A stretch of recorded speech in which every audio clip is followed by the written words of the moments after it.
Discover how to internalize God's eternal word, making it a living presence within. Of all three of these. And he just gave me this really just incredible, intimate word the other night when I was praying about this. It was so awesome.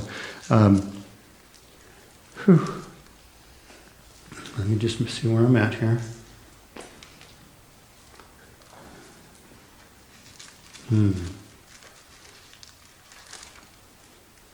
Yeah, just the depth. I'm going to read it.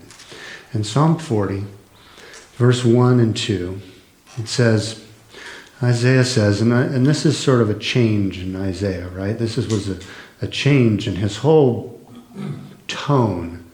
It changed in chapter 40. And it's your God says to you, comfort my people with gentle, compassionate words. Speak tenderly from the heart to receive those in Jerusalem, and proclaim that their warfare is over. Her debt of sin is paid for, and she will not be treated as guilty. Prophesy to her that she has received from the hand of Yahweh twice as many blessings as all her sins. Isn't that beautiful? That's out of the Passion Translation. What a beautiful invitation. What a beautiful call.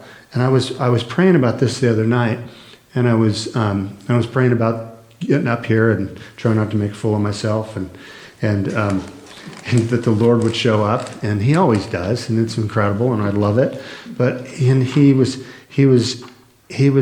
giving me an example of listening and hearing, and He says, I've been showing you and giving you revelation, and I don't know if you guys have gotten into looking at word meaning in Scripture and how it comes alive when you start looking at the Hebrew and the Greek and the different and the word meanings and the power of it, and all of a sudden you're camped out on one verse and you've made it through 4 words in 4 hours, and you're going, what has happened? Well, He showed me the other night. I was praying, and he wakes me up at night a lot and to pray, and I was praying about this, and I was reading verse 1 and 2,